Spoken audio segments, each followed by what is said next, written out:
말씀은 디모데후서 2장 20절에서 22절까지 말씀입니다. 금그릇을 부러워하는 질그릇에게라는 제목으로 말씀 나누겠습니다. 디모데후서 2장 20절에서 22절을 우리 한 목소리로 같이 한번 봉독하겠습니다. 같이 읽습니다. 시작. 큰 집에는 금그릇과 은그릇뿐 아니라 나무그릇과 질그릇도 있어 귀하게 쓰는 것도 있고 천하게 쓰는 것도 있나니, 그러므로 누구든지 이런 것에서 자기를 깨끗하게 하면 귀히 쓰는 그릇이 되어 거룩하고 주인의 쓰심에 합당하며 모든 선한 일에 준비함이 되리라. 또한 너는 청년의 정욕을 피하고 주를 깨끗한 마음으로 부르는 자들과 함께 의와 믿음과 사랑과 화평을 따르라. 아멘. 이제 흙수저, 금수저 이런 용어는 한국 사회의 뼈아픈 현실을 대변하는 아주 익숙한 용어가 되었습니다. 그래서 우리 자녀들이 특히나 나는 흙수저 물고 태어났다 이러면 부모의 마음을 엄청 아프게 하는 것이잖아요. 우리 부모님 세대는 이해하기가 좀 어려울 겁니다. 왜냐하면 분명 예전보다 살기가 훨씬 좋아졌는데 왜 그러는 것일까? 그런데 사실은 금수저라 할 수 있는 사람과 흙수저라 할 수 있는 사람의 격차가 갈수록 심해지다가 보니까 이 시대를 살아가는 사람들, 특히 우리 젊은 세대들은 도저히 좁혀지지 않는 그 간극 때문에 어려움을 겪고 있습니다. 그걸 오늘날에는 상대적 박탈감이다 이렇게 얘기해요. 바꾸는 사람은 없지만 저 사람과 비교했을 때 나는 박탈감이 너무 심합니다. 이렇게 이야기하게 되는 것이죠. 세상은 끊임없이 타인과 나를 비교하라고 요구합니다. 우리는 늘 남들과 나 자신의 형편을 비교하면서 좌절하고 아파하는 거예요. 오늘 보니까 이제 우리나라 축구가 떨어졌다. 그럼 우리가 왜 마음 아파하냐면은 일본을 올라가는데 우리는 맨날 이렇게 하는 거예요. 일본이 올라가는 거하고 우리가 떨어지는 게 큰 연관이 없는데 비교를 하면 사실 우리 삶에 별 의미는 없거든요. 우리한테 돈이 떨어지는 것도 아닌데 세상의 모든 원리들이 비교하고 남들과 어떤 그런 비교 속에서 나는 아무짝에도 쓸모없고 흙수저처럼 여겨지게 만들어서 사람의 마음을 힘들게 한다는 겁니다. 그래서 이 시대를 살아가는 현대인들은 이러한 상대적 박탈감이 주는 우울감과 좌절감에 많이 시달리고 있다는 거예요. 그런데 참으로 가슴 아픈 것은 뭐냐면 세상에 이런 가치관이 십자가의 은혜로 모인 교회 안에도 깊숙하게 들어와 있다는 사실입니다. 여러분, 교회 안에도요, 세상의 기준을 따라서 능력이 뛰어나거나 배경이 좋거나 학력이 우수한 소위 금수저 같은 사람들을 더 주목하고 세워주려는 분위기가 있습니다. 저는 이미 우리 아름다운 고백교회에 담임이 되었지만 제가 만약 전도사라고 가정한다면 저는 큰 교회에 이력서도 낼 수가 없어요. 왜냐? 유학 정도는 갔다 와야 이력서를 낼 수 있는 분위기가 있다는 거예요. 근데 가만히 생각해 보면 좀 웃긴 일입니다. 왜냐? 적어도 교회를 섬기고 영혼을 살리는 일은 겉으로 드러나는 능력보다는 그 마음 중심이 더 중요한 것 아니겠어요? 그런데 교회 안에서조차 하나님이 보시는 그 중심이 아니라 인간의 눈으로 외모와 조건을 따지고 있는 것이 우리의 안타까운 현실입니다. 근데 어쩔 수가 없어요. 하나님은 중심을 보지만 사람은 외모를 본다라고 하잖아요, 성경에서. 그런데 여러분, 오늘 말씀을 보니 우리가 오늘날 즐겨 사용하는 금수저, 은수저, 흙수저라는 표현이 이 편지가 쓰인 2000년 전 에베소 교회 안에도 똑같이 존재했다라는 것을 발견하게 됩니다. 자, 디모데후서 2장 20절을 보니까 큰 집에는 금그릇도 있고 은그릇도 있고 나무그릇도 있고 질그릇도 있다라고 합니다. 이에 따라서 귀하게 쓰이기도 하고 천하게 쓰이기도 한다는 거예요. 그럼 질그릇이 뭡니까? 질그릇은 흙으로 만들어지는 그릇이니까 흙그릇이라 할 수 있는 것이고, 그렇다면 오늘날 우리가 즐겨 사용하는 금수저, 흙수저라는 말과 일맥상통한다라고 볼 수 있는 것이죠. 그러니까 세상은 예나 지금이나 예수님 시대나 지금이나 아브라함 시대나 지금이나 동일한 가치관에서 움직인다라는 것을 확인하게 되는 것입니다. 여러분, 지금 이 디모데 후서를 쓰고 있는 바울, 이 사도 바울의 처지를 한번 생각해 봐야 돼요. 바울이 지금 어떤 형편에 놓여 있냐면 복음을 전하다가 감옥에 갇혀 있습니다. 그리고 이때는 진짜 사형을 기다리는, 그래서 이 디모데 후서는 디모데에게 바울이 쓰는 유언장과 같은 성경이에요. 이제 사형을 앞두고 있단 말이죠. 그래서 세상의 눈으로 보자면 이 사도 바울의 모습은 철저하게 실패한 깨진 질그릇과 같은 신세였다라는 것입니다. 그래서 이 편지를 받고 있는 젊은 목회자 디모데의 형편도 어땠냐면, 디모데는 마음이 여리고 너무나 소심한 자였다라고 알려져 있어요. 그러니까 교회에서 공격을 하고 외부에서 막 공격을 하니까 온갖 핍박과 두려움 속에서 고군분투하는 정말 연약한 흙수저, 즉 질그릇에 불과한 자가 디모데 목사였습니다. 마음이 너무 여려요. 그래서 사도 바울이 어떤 말을 강조하냐면은 너는 담대하라. 담대하라는 말이 반복된다는 건 무슨 말이에요? 그러니까 담대한 마음이 없다는 거예요. 담대하라 너는. 반면에 당시 에베소 교회의 성도들이 주목했던 화려한 사람들이 있었습니다. 디모데후서 2장 17절을 보면요, 후메네오와 빌레도와 같은 거짓 교사들이었다라는 거예요. 그들은 헬라 철학과 뛰어난 언변을 가지고 있었습니다. 그래서 누가 봐도 매력적이고 능력이, 그래서 소위 영적 금그릇과 은그릇처럼 보이던 자가 이 후메네오와 빌레도였어요. 세상 사람들은 다 질그릇이 아닌 금그릇과 은그릇을 동경합니다. 웬만하면 우리 교회도 능력 있는 목사, 능력 있는 부교역자, 능력 있는 장로, 능력 있는 권사, 집사가 세워지기를 원하지 않겠어요? 그래서 이 에베소 교회의 성도들 역시 겉으로 빛나는 후메네오와 빌레도를 동경했다 합니다. 근데 문제는 그들 안에 진실된 복음이 아닌 거짓 진리가 담겨 있었다는 거예요. 말만 번지를 하지 그 안에는 실상 복음이 없었대요. 그런데 겉으로 보이는 그 금그릇과 은그릇 같은 그 화려한 스펙에 미혹돼서 성도들이 흔들리고 있었다라는 겁니다. 이러한 뼈아픈 현실 속에서 사도 바울이 디모데를 위로하고 교회를 바로 세우기 위해서 오늘 이 비유를 말씀한 거예요. 큰 집에 있는 그릇 비유를 들고 온 것입니다. 세상의 눈에는 거짓 교사들이 빛나는 금그릇처럼 보이고 복음을 전하는 우리는 초라한 질그릇처럼 보여도 결코 그들의 화려함을 부러워하거나 기죽지 말라는 거예요. 울산에 가면은 울산대학교 쪽에 큰 신천지 교회가 있거든요. 여러분 거기 주일이 되잖아요. 10시부터 있잖아요. 사람들이 일부러 더 보여주려고 그 시간에 도열을 해가지고요. 쾅쾅쾅. 얼마나 많은 사람들이 진리가 아닌 것에 속아서 겉만 번지르한 그 교회, 그 거짓된 교회를 향해 사람들이 뭐 엄청나게 몰려들고 있다는 거예요. 그 모습을 볼 때마다 우리 목사들이, 특히 젊은 목사들끼리 이렇게 얘기를 하면서 도대체가 우리는 이 좋은 복음을 들고 사역을 하는데 저 거짓된 곳에는 사람들이 저만큼 모여들고 우리는 이게 뭔가, 이런 어떤 마음이 들 수 있다는 거죠. 그게 디모데의 모습이었다는 거예요. 근데 사도 바울이 뭐라고 얘기하냐면 그 금그릇 은그릇 같은 겉모습 보고 기죽지 말고 부러워하지 말라라고 말씀하고 있는 겁니다. 왜 그렇습니까? 디모데후서 2장 21절을 보십시오. 같이 한번 읽어보겠습니다. 시작. 그러므로 누구든지 이런 것에서 자기를 깨끗하게 하면 귀 쓰는 그릇이 되어 거룩하고 주인이 쓰심에 합당하며 모든 선한 일에 준비함이 되리라. 아멘.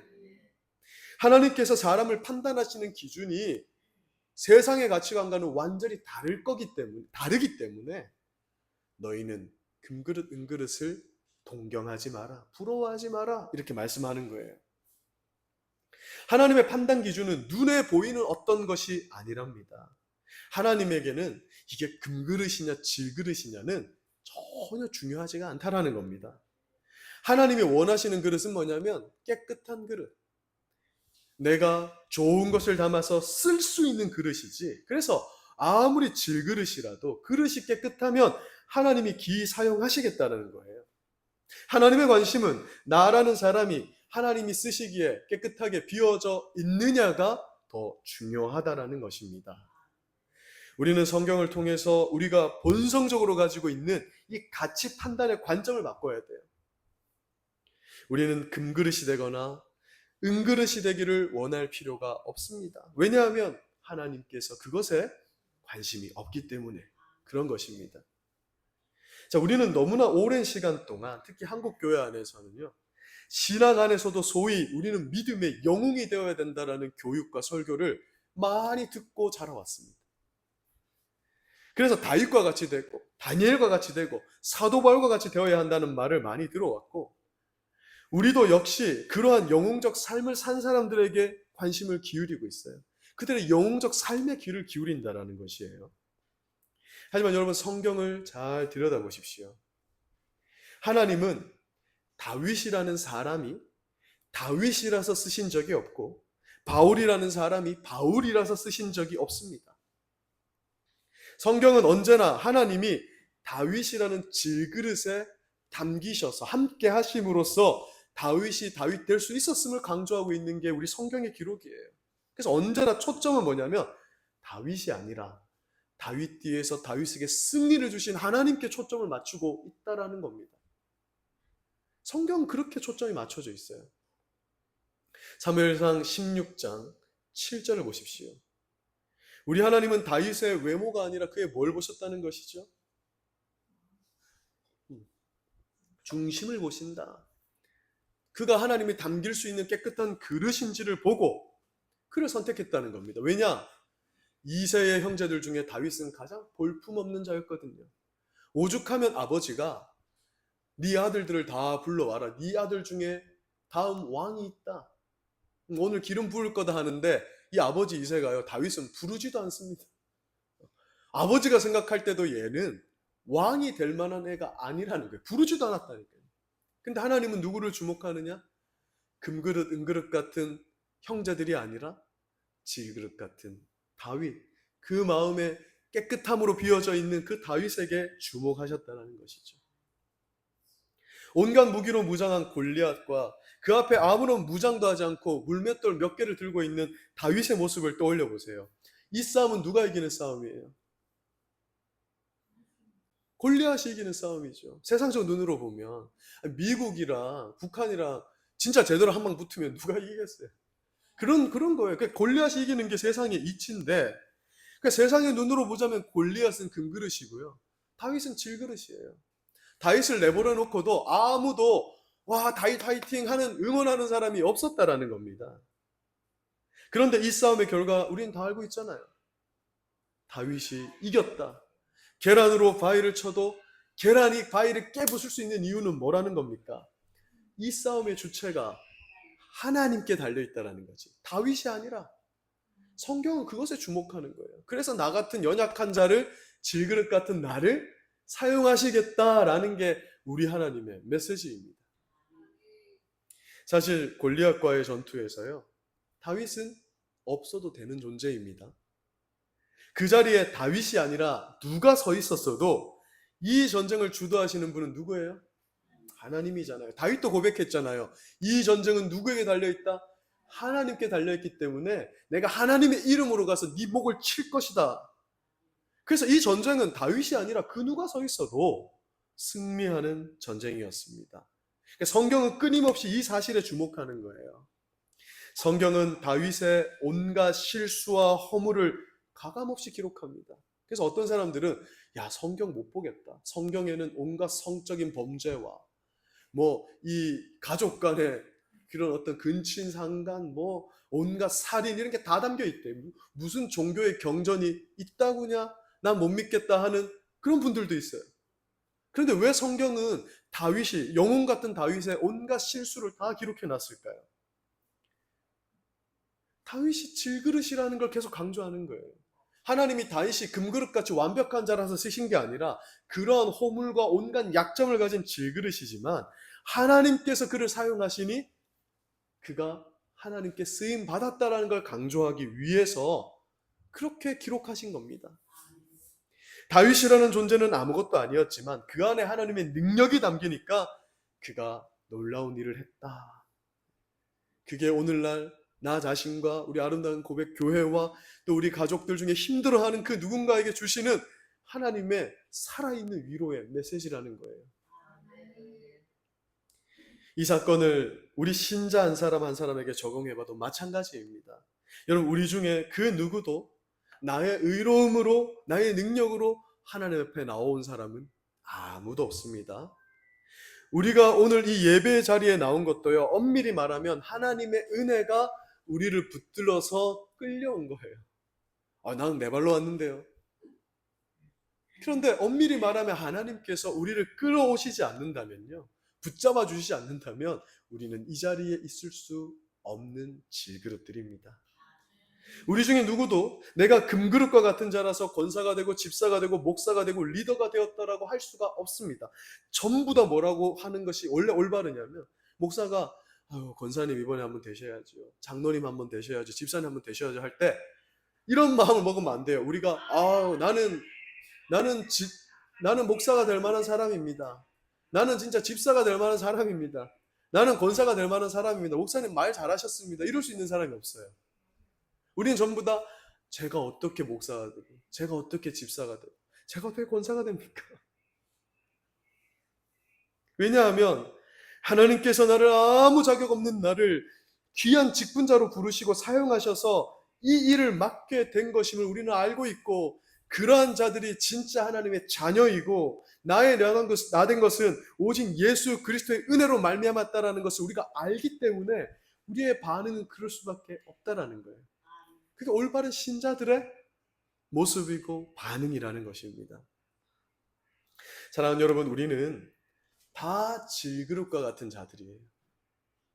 그런데 우리가 질그릇인 것에 오히려 감사할 수 있는 이유가 있습니다. 그릇이 여러분 투박하고 볼품 없을수록 그릇이 아닌 그릇 안에 담긴 내용물이 사람들의 주목을 받기 때문이에요. 여러분, 그릇이 너무 화려하면 어떻습니까? 그릇이 너무 화려하면 사람들이 다 그릇 보고 아이고 그릇 예쁘다 이렇게 하는 거예요. 근데 그릇이 투박할수록, 볼품이 없을수록 사람들의 관점과 주목을 받는 건 뭐냐면 그 안에 담긴 진짜 보배에 사람들은 관심을 가지게 되더라는 겁니다. 그러니까 내가 금그릇이 아니라 깨지기 쉬운 질그릇이어야만 내 안에 담긴 보배가 영광을 받게 됩니다. 그렇다면 나라는 질그릇에 담겨있는 그 위대한 보배가 여러분 뭡니까? 그 위대한 보배가 바로 우리 주 예수 그리스도이시잖아요. 예수님이 나라는 질그릇에 담긴 진짜 보배잖아요. 그러니까 신자는 금그릇이나 은그릇이 되어서 나 자신을 드러내는 자가 아니라 보잘것없는 질그릇이 되어서 내 안에 담긴 예수 그리스도를, 그 보배를 빛나게 드러내는 자들이 되어야 합니다라는 게 오늘 이 비유의 말씀의 핵심인 거예요. 신자들에게서는 오직 예수 그리스도만이 나타나야 하는 줄로 믿습니다. 신자는 오직 예수 그리스도만을 고백하는 자들이에요. 자, 함께 우리 고린도 후서 4장 7절 말씀을 읽어보겠습니다. 시작. 우리가 이 보배를 질그릇에 가졌으니 이는 심히 크신 능력은 하나님께 있고 우리에게 있지 아니함을 알게 하려 함이라. 아멘. 참된 신자 중에 그 누구도 자신의 의를 자랑할 수 있는 사람은 없습니다. 이것이 성경적 인간관에 대한 깊은 이해라는 거예요. 누구든지 이것을 잃어버린다면 그때부터 교만해지고요, 교만한 자는 하나님께서 사용할 수 없다는 거예요. 우리는 이 보배를, 예수 그리스도라는 보배를 질그릇에 가졌고, 그렇기 때문에 이 나를 통해서 나타나는 모든 선한 일, 능력의 일들은 다 하나님으로부터 비롯됐다는 걸 밝힐 수 있는 것, 그것이 질그릇인 우리가 가지는 정말 영광스러운 모습이다라는 걸 오늘 성경이 우리에게 알려주고 있는 것입니다. 자, 우리는 예수 그리스도라는 보배를 담은 질그릇입니다. 고린도후서 4장 7절이 우리에게 분명히 말씀하잖아요. 심히 큰 능력은 사람에게 있지 않다. 누구에게 있다? 하나님께 있다. 우리는 그 하나님의 능력을 나타내는 도구일 뿐이다. 그래서 사도 바울이 디모데에게 말하는 게 뭡니까?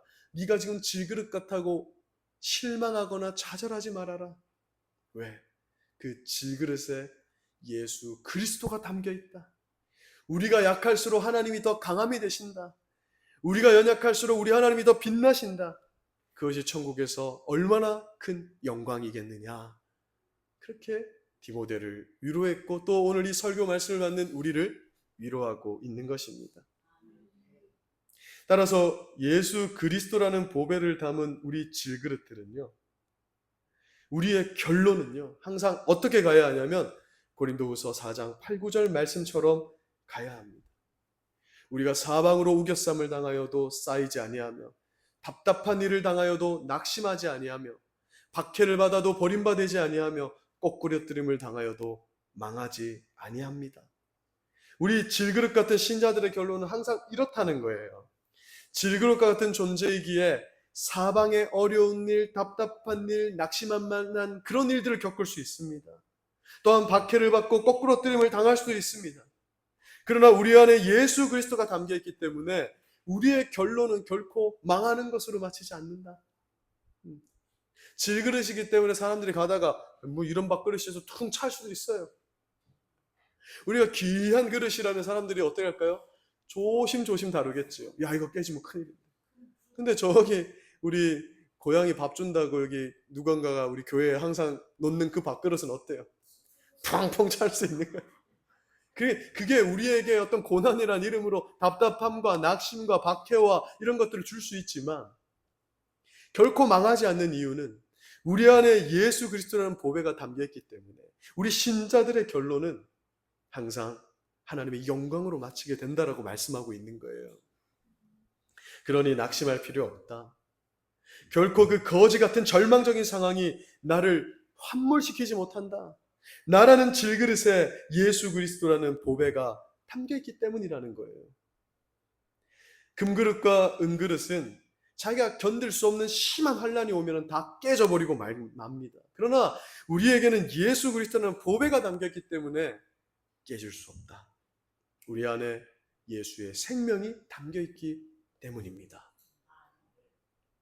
그래서 로마서 8장 28절이 우리에게 이렇게 말씀하는데요. 같이 한번 읽어보겠습니다. 시작. 우리가 알거니와 하나님을 사랑하는 자, 곧 그의 뜻대로 부르심을 입은 자들에게는 모든 것이 합력하여 선을 이루느니라. 아멘. 이 말씀의 의미가 무엇입니까?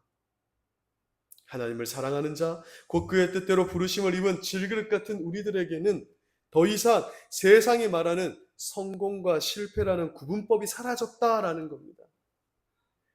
왜냐하면 우리는 하나님께 붙잡힌 자이기 때문에. 그러니까 우리의 결론은 반드시 선이에요. 선. 그때의 그 실패가, 그때의 그 좌절이, 질그릇 같은 취급을 받았던 것이 오늘에 와서 하나님의 영광이 됨을 우리 에스더서를 통해서 확인했지 않습니까? 그게 우리 신자들의 결론이라고 말씀하고 있습니다. 여러분 잘 생각해 보세요. 우리가 그토록 원하는 성공이라는 것, 우리 성공하고 싶잖아요. 특히 젊은 친구들 다 성공하고 싶을 겁니다. 그런데 그 성공이라는 것이 우리를 어디로 끌고 가던가요? 그 끝은 사실은 아무도 알 수 없는 거거든요. 성공이 우리를 자랑으로 끌고 갈 수도 있지만 교만으로 끌고 가는 경우가 더 많더라는 겁니다. 우리를 타락으로 끌고 가는 경우가 더 많더라는 겁니다. 잘 살아보니 먹고 살만 하니까 하나님을 떠나게 되는 결론으로 우리를 끌고 갈 수도 있더라는 거예요. 그러니까 세상이 말하는 결론이 오히려 하나님 앞에서는 완전한 실패로 마무리될 수도 있더라는 겁니다. 따라서 우리에게 중요한 것은 지금 성공이냐 실패냐와 같은 세상적 잣대가 아니라는 겁니다.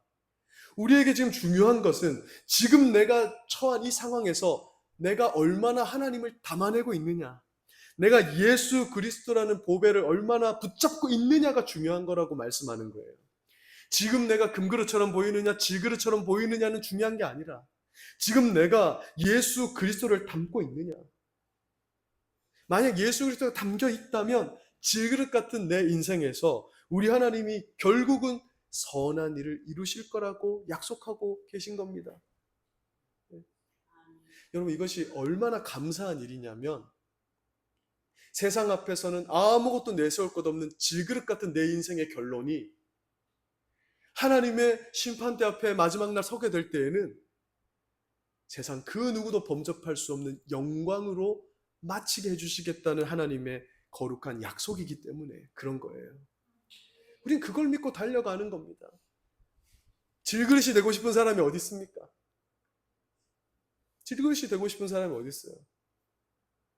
여러분, 엄밀히 말하면 교회라도 대형 교회를 다녀야 고개를 빳빳이 들고 다닐 수 있는 거예요. 우리 성도님들은 너무 착하셔서 그런 게 없지만 이 성도들의 자랑이라는 게 뭔지 아세요? 나는 누구누구 목사님의 교회에 난 다닙니다. 나는 우리 담임 목사님은 너무 유명한 누구누구 목사님입니다. 이게 성도의 자랑이 됐어요. 우리는 그것을 동경하면 안 돼요. 우리의 자랑은 오직 예수 그리스도입니다. 우리 교회의 머리는 예수 그리스도입니다. 그래서 이 담임 목사가 질그릇 같을수록 좋은 것은 담임 목사를 자랑할 게 없으니 우리가 누군가에게 너는 누구를 자랑할래 하면 우리 아름다운 고백교회의 머리이신 예수 그리스도를 자랑하겠다. 사도 바울이 말하는 건 뭐냐면 그것이야말로 참된 것이다. 올바른 것이다. 영광스러운 것이다 라고 말씀하는 거예요. 얼마나 좋습니까? 우리의 자랑은 누구다? 예수 그리스도입니다. 우리 아름다운 고백교회가 내세울 수 있는 건 오직 뭐다? 예수 그리스도인 거예요. 하나님의 일하심은 이처럼 우리의 자격이나 조건, 우리의 그 어떤 것도 필요로 하지 않습니다, 여러분.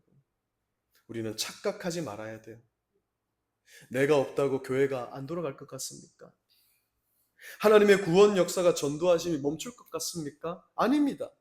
하나님은 예수님 뭐라고 하셨습니까? 저 돌들로도 아브라함의 자손으로 내가 만들겠다. 그 능력이 있는 하나님이라는 거예요. 그러니까 다윗이 골리앗 앞에 꼭 서 있지 않아도 돼요. 개미 한 마리만 서 있어도 결과는 동일합니다. 왜? 이것은 하나님께서 하시는 전쟁이기 때문에 그런 거예요. 그러니까 나의 인생이 없어도 하나님은 완벽하게 일하실 수 있습니다. 그러나 그럼에도 우리 하나님은 어떻게 역사하시겠다라고 작정하셨냐면 질그릇 같은 나를 기어이 사용하겠다고 그것으로 일하겠다고 하시는 거예요. 그러니까 우리 하나님도 참 안 됐죠. 이렇게 하기 싫어하는 나, 이렇게 하나님께 오기 싫어하는 나를 기어이 끌고 와서 싫어요 싫어요 하는 나를 그래도 이 자리에 앉혀서 기어이 너를 통해서 나는 역사하겠다는 게 하나님의 열심이고 하나님의 신비로운 모략이래요. 이걸 깨달아야 되는 겁니다. 굳이 없어도 되는데 아니야, 그래도 너를 통해 해야 돼. 나는 없어도 됩니다. 그래서 우리는 보잘것없는 질그릇인 거예요. 여러분, 질그릇은 사방에 흔합니다. 그러나 문제는 그 안에 예수 그리스도라는 보배가 담겨있는 질그릇은 결코 흔하지 않는 거예요. 하나님께서 나라는 질그릇을 귀하게 사용하기 위해서 굳이 초라한 나에게 임하셔서 예수 그리스도라는 보배를 가득 채워서 구속 역사를 이루어 가시겠답니다. 우리는 이것을 은혜라고 부르는 거예요. 아무 자격 없는 나를 구원하신 것도 은혜지만요, 구원은 하나님의 예정 속에 한순간에 이루어지는 거예요. 이 인생이라는 무대 속에서 기어코 나를 사용하셔서 하나님의 구속 역사의 주인공으로 삼고 하나님 구속 역사에 반드시 필요한 그릇으로 사용하시겠다라는 그 하나님의 열심이야말로 우리가 영원히 찬양할 하나님의 은혜인 줄로 믿습니다. 사랑하는 여러분, 하나님께서 쓰실 만한 깨끗한 그릇이 되시길 주님의 이름으로 축원합니다. 조금 못나도 됩니다. 실수투성이 허물투성이어도 괜찮습니다.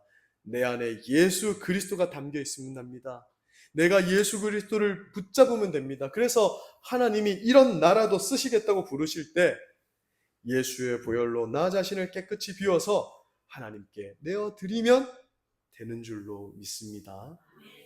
그러니 하나님이 쓰실 만한 깨끗한 그릇이 되는 것이 중요한 것이지 금그릇, 은그릇이 되려고 애쓰지 마십시오. 내가 금그릇 은그릇이 되어서 내 힘을 과시하는 순간 하나님 나를 사용할 수가 없어요. 왜? 담겨 있기 때문에. 내 욕심과 욕망이 가득 담겨 있으면 여러분 아무리 좋은 그릇이라도 쓸 수 있어요? 나물 한 그릇도 게 사료도 담을 수가 없는 거예요. 깨끗이 비워져 있는 것이 하나님께 영광을 드릴 수 있는 원리입니다. 그래서 사도 바울은 빌립보서 1장 20절 21절에서 이렇게 고백합니다. 같이 한번 읽어보겠습니다. 시작. 나의 간절한 기대와 소망을 따라 아무 일이든지 부끄러워하지 아니하고 지금도 전과 같이 온전히 담대하여 살든지 죽든지 내 몸에서 그리스도가 존귀하게 되게 하려 하나니 이는 내가 사는 것이 그리스도니 죽는 것도 유익함이라. 아멘. 사도 바울은 지금 차가운 감옥 속에서 볼품없는 모습으로 죽어가는 그런 정말 깨져버린 도저히 사용할 수 없는 질그릇이 되어가고 있지만 내가 죽어도 하나님께 영광이 되는 것은 내 안에 계신 그리스도께서 영광 받으시는 살아있는 생명으로 사시는 분으로 역사하시기 때문에 나는 괜찮다. 이것이 바울의 믿음이었다는 거예요. 우리가 오늘날에야 바울 선생님, 사도 바울을 닮아야 된다 하지만 그 시대 바울은요 정말 질그릇처럼 저거 볼품없는 저 사도다. 저 사도도 아니다. 심지어는 무슨 사도가 다른 사람 병원 고치는데 자기 병원 고치지 못하느냐 하면서 정말 개밥그릇 같은 그런 취급을 받았던 게 사도 바울이었어요. 근데 사도 바울은 괜찮다고 합니다. 상관없다라고 하는 거예요. 왜? 내 안에 그리스도가 사시면 나는 된다. 그래서 오늘 이 한 말씀을 가슴 깊이 새기십시오. 나는 없어도 되는 존재입니다. 같이 한번 해볼까요? 나는 없어도 되는 존재입니다. 시작. 나는 없어도 되는 존재입니다. 아멘. 이 말은 내게서는 기대할 소망이 아무것도 없습니다 라는 고백이에요. 나는 안 됩니다. 그렇기 때문에 우리는 누굴 붙잡아요? 하나님 붙잡을 수밖에 없잖아요. 여기서 하나님의 위대하심이 드러납니다. 하나님은 내가 죽어도 일하실 수 있고 없어도 일하실 수 있는 분이다. 더 나아가서 나의 이런 무존재함과 무능함과 심지어 우리의 한숨과 눈물로도 완벽하게 일할 수 있는 하나님이십니다. 이 의미가 하나님 나는 없어도 되는 존재입니다 라는 말 속에 담겨 있는 거예요. 나는 질그릇입니다. 그러니까 어때요? 이 연약한 질그릇이니까 하나님 내 안에 오히려 임재하셔서 역사해 주십시오. 내가 십자가에서 그리스도와 함께 죽으면 죽을수록 우리 하나님은 더 강력하게 역사하시니 그것이 하나님의 일하시는 방법이라고 말씀하는 것입니다. 따라서 나는 위대해질 필요도 없고 위대하려고 할 필요도 없습니다. 내가 약할 때 강함 되신다. 고린도후서 9장 13절에서 사도 바울 말씀합니다. 우리가 약할 때 오히려 하나님의 강함이 온전히 드러납니다. 그래서 우리의 약함도 기뻐할 수 있는 것이 우리 그리스도의 정체성입니다. 신자는 약함 가운데 무너지는 게 아니라 우리 약함을 자랑할 수 있습니다. 보십시오. 나 같은 자도 하나님이 사용하시는 놀라운 그리스도인입니다. 그것이 오히려 자랑이 될 수 있는 자가 우리 그리스도인입니다. 우리 그리스도의 은혜이고 우리 그리스도인의 영광인 줄로 믿습니다. 말씀을 맺겠습니다. 디모데후서 2장 22절은 이렇게 권면합니다. 또한 너는 청년의 정욕을 피하고 주의 깨끗한 마음으로 부르는 자들과 함께 의와 믿음과 사랑과 화평을 따르라. 여기서 피해야 할 청년의 정욕이 뭐겠어요? 바로 세상 사람들이 그처럼 추구하는 금수저 금그릇이 되어서 내 이름을 내고 떵떵거리며 살아보려는 헛된 정욕을 말하는 걸 거예요. 우리는 그 정욕을 십자가에 못 박고 오직 예수 그리스도와 함께 믿음과 사랑과 화평을 따르는 자, 그것을 채워가는 자, 바로 그것이 깨끗한 그릇의 삶인 줄로 믿습니다. 오늘 말씀을 통해서 우리 중에 하나님께서 나에게 무엇인가를 원하는 메시지를 주시는 분들이 있을 거예요. 너 지금 이렇게 한번 움직여봐. 너 한번 이렇게 해봐라는 마음을 주시는 분들이 있을 수 있습니다. 그때 고민하지 말고 이 일에 우리 자신을 자신감 있게 내어드리는 우리 사랑하는 성도님 되시길 주님의 이름으로 권면드립니다. 하나님 금그릇이 되면, 아니 적어도 은그릇이 되면 하나님의 일을 하겠습니다 하지 마세요. 그건 중요한 게 아닙니다. 질그릇이어도 됩니다. 내가 질그릇이라도 하나님이 귀히 사용하실 만한, 쓰실 만한 그릇이라면 하나님 역사하십니다. 중요한 것은 그릇의 종류가 아니라 그 안에 예수의 비전, 예수의 소망, 예수 그리스도라는 보배가 담겨 있는지가 중요한 것입니다. 하나님이 이런 질그릇과 같은 나를 사용하시겠다고 하시니 우리가 절망할 이유가, 그리고 망설일 이유가 어디에 있겠습니까? 세상 앞에 흙수저와 질그릇 같은 내 연약한 모습을 보지 맙시다. 초라한 내 안에 담겨있는 예수 그리스도로 말미암아 반드시 상 주시는 하나님 바라보시기를 축원드립니다. 하나님께서 귀히 쓰는 질그릇들로 영광스럽게 세워져 나가시는 우리 귀한 성도님들 되시기를 주님의 이름으로 간절히 축원드립니다. 기도하겠습니다. 하나님 아버지 감사합니다. 오늘 우리에게 주시는 이 한 말씀을 우리가 마음에 깊이 새기기를 원합니다. 우리가 세상의 금그릇을 부러워하는 질그릇이 되지 않기를 원합니다. 깨끗한 마음으로 주님이 쓰실 수 있는, 그래서 예수 그리스도가 그 보배로운 분이 가득 담기는 우리 인생이 되기를 간절히 소망합니다. 질그릇에 예수님 담겨 있으면 내 인생은 질그릇으로 마치는 것이 아니라 영광스러운 예수 그리스도를 담은 그 그릇으로 결론되어 질 줄로 믿습니다. 합력하여 선을 이루시는 우리 하나님을 바라보며 하나님께서 귀하게 쓰시는 질그릇들로 이 한 주도 영광스럽게 세워져가는 우리 귀한 성도님들의 삶이 되게 하여 주시옵소서. 주님께서 이 한 주도 은혜를 더하여 주시기를 간절히 기도드립니다. 감사드리며 예수님의 이름으로 기도드립니다. 아멘. 네, 오늘 찬송가 94장, 오늘 말씀을 우리 생각하시면서 기도하는